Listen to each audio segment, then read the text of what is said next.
Hi, it's Glenn here at rebelplaybook.com, and today we're here in New York with Claude Silver, Chief Heart Officer at Vaynermedia. Claude, thanks for welcoming us into your office. Glenn, it's great to have you. So nice to be here. Lovely to see you. So Chief Heart Officer, that's a great title. Tell us what that is. It is the greatest title. I'm so honored to have it. So I oversee all people operations here, anything that has to do with people and their experience. And that starts with the candidacy and then all the way through their tenureship. And it even continues when they leave this building and they go someplace else. Anything that has to do with people, I am all about. So whether or not it's problems, recruiting, resourcing, raises, growth and development, one-on-one coaching, bickering, drama and tears. Drama, tears, and joy. It's, you name it, and culture. And you've got a unique spin on, I guess, the classic HR department, haven't you? I mean, it's kind of, in the classic HR department might be quite reactive and in the backgrounds, but you're very much front-footed here on people. Yeah, aren't you? I am. Well, I'm following Gary's lead. Okay. So Gary is a people-first CEO. He's an operator. He's on the floor, and he is very much 24/7 available. And so I am too. In order to scale Gary, I need to mimic Gary as much as I can, but in Claude Silver style. Is that even possible? Even could you do that? We don't even look alike. But in Claude Silver style. I am, without a doubt, 24/7 available. The door is always open. There are ways to contact me, but more than anything, I'm reaching out to people all day long. Whether or not I'm reaching out to them on DM, on social media, I'm on Slack, I'm on text, you name it. And so I'm sending out 40 to 50 random emails a day, just like, hey, let's catch up. How are you? Been thinking about you. Yeah. Everything is about being on the front foot. And it's kind of, I mean, Vayner's is it 700 people now? 700 plus. 700 plus. And you've doubled in size in the last few years. Yes, we have. So with 700 people across, I think, is it 5 locations? Yes. I mean, that reach out and that kind of proactive people approach, it's a big job. It's huge. It's massive. It's huge. It's massive. I work for them though. Yeah. So my job is to serve 700 plus people. And in doing that, I need to scale myself and create culture carriers, create people that I know and can trust that have the same sense of wonder when it comes to people, the same sense of belief in purpose and joy. And I know that they can carry that message through all of the offices in 8 different time zones. In 8 different time zones. So I guess you never stop. Never stop. Never stop. Never stop. And I mean, Vayner's an agency. It's a social media first digital agency. And you and I have both worked in agencies before, so we know what they're like. It's kind of, cut and thrust, dog eat dog sometimes. There's a lot of stuff happens in an agency. What's it like? I mean, I'm sure you get asked this all the time, like, what's your day like? What's your week like? Yeah. Let us into your world a little bit. Okay, no hour is ever the same. No that hour. is the one thing I will say. I mean, you've been here for 3 hours now, and you've seen me zig and zag and disappear for minutes and minutes on end. My day is a mixture of things. I come in every single day with the same purpose in my mind, which is, how do I make a safe space for people? How do I make a place where people can belong? That they feel psychologically and physically safe, and that they feel like they're ready to rock and roll. That's my first thing. That's cool. That's what I'm doing when I first walk in. And in doing that, I'm walking the floor, and I'm saying hi to people, and I'm just getting a sense of. So you're being present. Yeah, being present, making connections. Invisible. Yeah. Connection is, that's where you strike the match. Yeah. Without connection, there's nothing. And it's interesting because I think this, your goal of providing that kind of safe space, making people feel safe so that they can do their best work, it's tough to do that in any business these days where business isn't fully safe. Right. And in an agency where there's change all the time, how do you try and square that circle of, providing safety, which for some people will be continuity and stability, in an environment which is just rammed with change and, I guess, progress? Yeah. So a couple different ways. The first way I would say is the equation I have rolling around in my head all day, which happens to be connection plus trust plus empathy. So that's something that I need to blanket this agency with. Connection plus trust plus empathy equals loyalty, longevity, resilience, and speed. Okay. So that's how we solve business problems, with that loyalty, longevity, resilience, and speed. That's how we get to be first. The first part of that equation, though, the blanket that I'm throwing across the agency all day, is all about caring. It's all about putting people first and making sure that there's no one crying in the bathroom, or the person that has their grandmother sick that we're taking care of, or someone's birthday we're celebrating, or it's a beer bash tonight, or this team has been slogging for a couple different weeks, so we're sending them pizza and ice cream cake at lunchtime. It's super, super important that I have a pulse on what's going on in this agency, so I can act first. I can listen. I certainly am listening and taking in data, but then I'm acting. In some ways I'm reacting, in some ways I'm proactively acting. I'm giving the information I have also to Gary, who can act almost like, behind the scenes, and reach out to people that need that extra TLC or boost. And you're here in, I guess is the Vayner HQ here in Hudson's Yard, New York. How do you kind of keep your finger on the pulse in the other offices too? Do you have people that help? Yeah, so we have an HR person, and I'm doing air quotes because I'm not HR. And we changed. Neither Claude nor I are HR actually. In fact, we've both managed to get here without having any HR training. Exactly. Yes, that's good.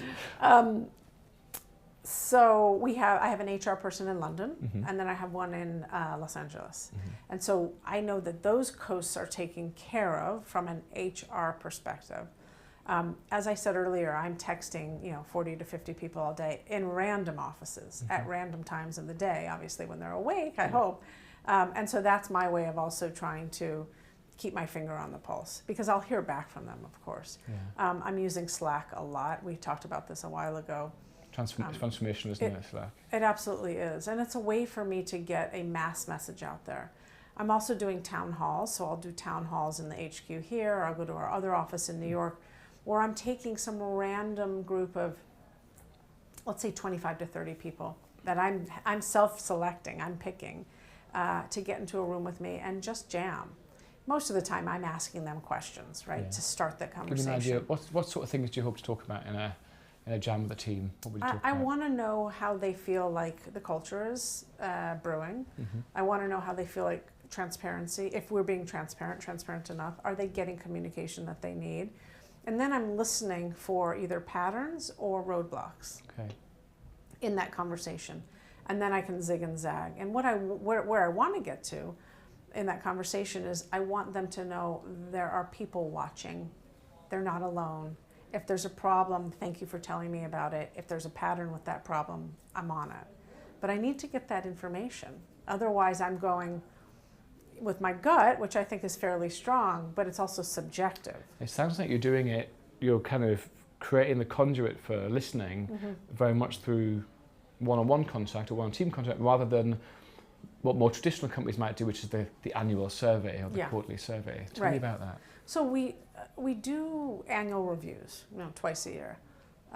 What we've just rolled out is radical candor feedback training, which I'm so excited about. That's cool. And so we're getting into a place where feedback is much more, if not immediate, current. We just started rolling this out last week, so I'm really, really excited, which is another way for me to get information quickly, especially if it's either phenomenal information that we want to celebrate based on meritocracy, or if it's problematic information and I want to act on that, whether or not that's with a performance plan or whether or not that's with a conversation with me or Gary to figure out what's not jiving here. We do use some surveys. I can throw out an email survey, a pulse survey anytime I want, again, to any different type of population, and ask 3 different questions, which is phenomenal too. But this type of interaction, I'm just going to get so much more by reading your body language and having some kind of warmth and tenderness in the conversation, even if it's a poor conversation.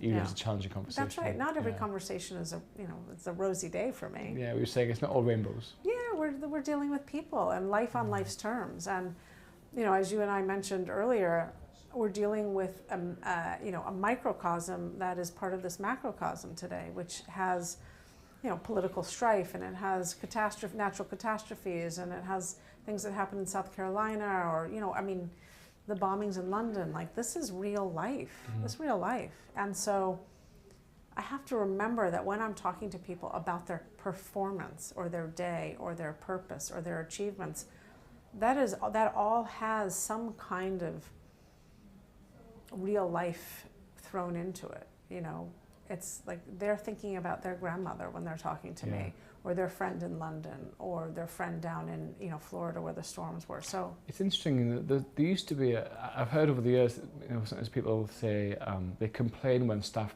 bring their personal life to work. You know, you shouldn't bring your personal problems to work, as if work should be this kind of like somehow hygienic, cleaned place where you're not real. It's not really possible, though, is it? I mean, how would you even do that? I mean, you have to be such a whiz at compartmentalization. Yeah. And while some people might be, that's not my wish for them. My wish is for people to be real here, and for me to be real here. And that means I need to bring my whole self to work, and I need to show up as I am outside. You know, and that's what I try to do to the best of my ability. You know, I do compartmentalize at times because I'm in the position I'm in. Yeah. You know. But I want people. There's nothing sterile about this place. I mean, you see the energy, you feel it. It's, you know, it's like carnival out there. So, working with young people, and so you're 80% millennial. I'm often interested in, like, I wonder if there's definitely some clear traits about millennials that we didn't have Gen X, but also it says it's just young people at the start of their career. That's and right. I kind of think I wasn't millennial, but I had many millennial traits. But I think, you know, when you're young and in your start of your career, you haven't kind of built up the kind of armory of tools and defenses that you have when you've been through more of your career. And I was kind of curious as to how you start to build in resilience and just work with people on kind of coping with the ups and downs of work. And I wondered if that's part of what you do. Part of the coaching that I'll do one-on-one is I'll take people through kind of a map of themselves, and starting with, how does a team see you? What is the value that you bring to a team? And we'll go through what they think their value is. If I have feedback to give them, that's a perfect time for me to give them feedback. When they say to me, I'm strategic, and I say, what does strategic mean, Glenn? And you say, I'm a problem solver. Well, what does a problem solver mean?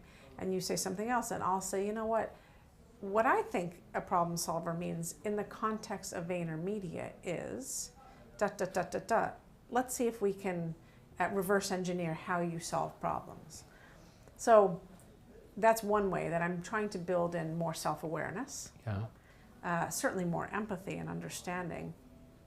I use the word tenderness a lot, as I just did with you probably 5 times. I want to get to a place where they know that I'm here to help them be the best selves that they possibly can be, and that we change quickly. You know, we are. Gary is a CEO who is not only a phenomenal salesperson, he's a phenomenal entrepreneur. He's been very disruptive in the space of marketing. Thus, we are as well.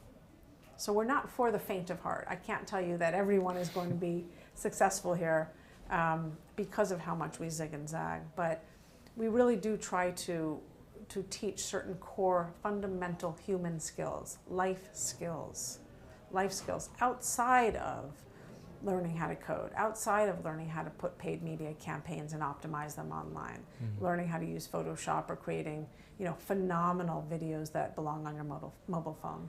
We're also teaching life skills here. It's interesting. I think any agency, any successful business these days is very fast-paced. Any agency is super fast-paced, and then I think the thing that you do is so special because your context changes. The tools you use, like Snapchat and Instagram and Facebook, those tools are changing all the time, and you often don't even have forewarning that those tools will change. Right. It must be interesting working here, thinking you're a Snapchat expert one day, and then tomorrow Snapchat changes all the rules, and you've got to kind of like relearn or change your pace. So it really is. I can see it not being a place for the faint-hearted. It's not, and we need people to come along, not only come along for the ride with us, we need them to also get into the driver's seat and drive the car. Drive their own car, growth, development, opportunities, learning, management, mentorship, all of those things, but also drive the car as a leader. I want to build leaders here. I really do. And if you say to me, hey, Claude, I never want to be a number one, but I want to be a number three. Great, let's build you into the best number three you can be. And I get that a lot. Or I want to be just like Gary. Well, what is it that you love about Gary?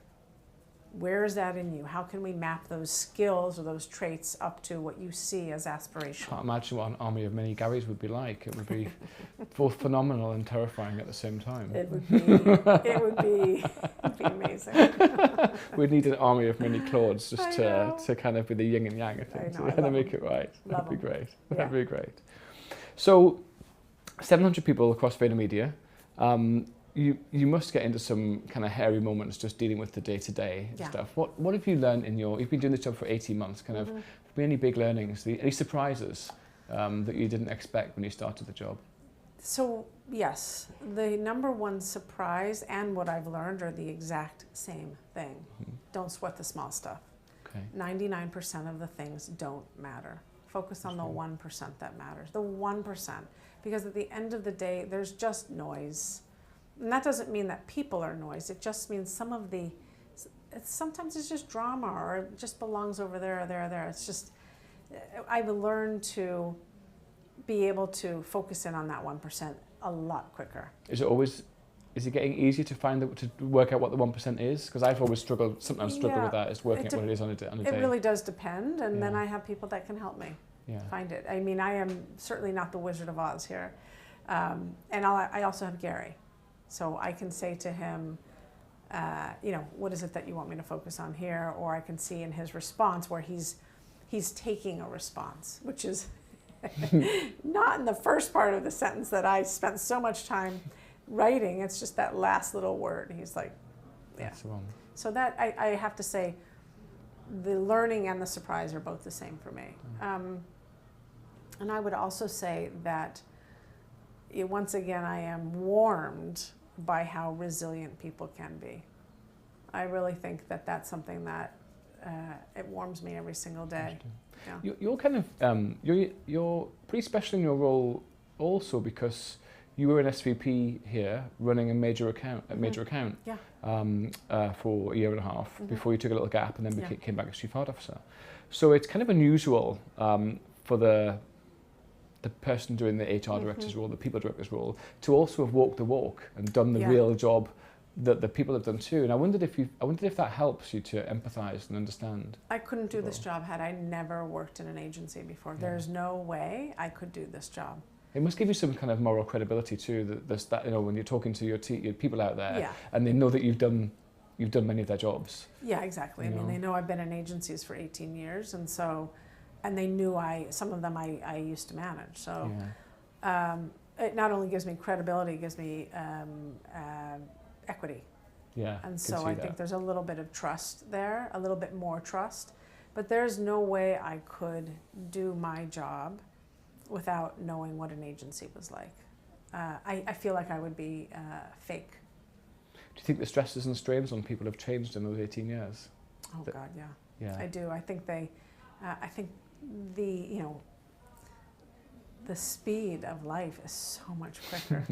I mean, yes, it was fast when I was at an agency back in 1998 or something, but life has sped up, and I really don't know if there's a separation or if there's a balance anymore. What I instead of work-life balance now, I'm really trying to focus on energy management. So managing the energy that I put in rather than focusing on the balance. And I say this to a lot of the people that come through these doors, which is, let's focus on how much energy it's going to take you to do X task. Let's put a milestone there. Then after that milestone, why don't you take a 10-minute lap? Why don't you check Instagram for 5 minutes? Why don't you go downstairs and get a cup of coffee? Managing your energy so that it's just not chaotic energy, because it can really be frenetic. Or fast. We are in the service of clients here. Clients wanted it yesterday, and it's already tomorrow. So helping people manage their energy and being more mindful of what they're putting out and how maybe they can use that energy to feed themselves rather than deplete themselves. Super important. It's funny, you know, I think when I was at school and our teachers were teaching us about computerization, long before the internet came out, I remember our computer science teacher said that when we all grew up and we're in the working world, we'd have a leisure time problem. We'd have too much leisure time, and we'd be thinking about, you know, what to do with all our leisure time, because computers would be doing all the work. And I think how wrong they were. Yeah. I mean, where are the robots? I can, you know, Please, Alexa, bring them in. Bring them in. Yeah, exactly. Bring 'em in. Yeah, that's wild. I'm sure at some point in the next 20 years, we'll see a lot of roles become more robotic, computerized, AI, artificial intelligence. But, you know, please tell me when a robot will be able to be empathetic. Yeah. Like, that's what I just don't know if that will ever happen. Like, I don't know if that could happen in a role that I do or that people on my team do.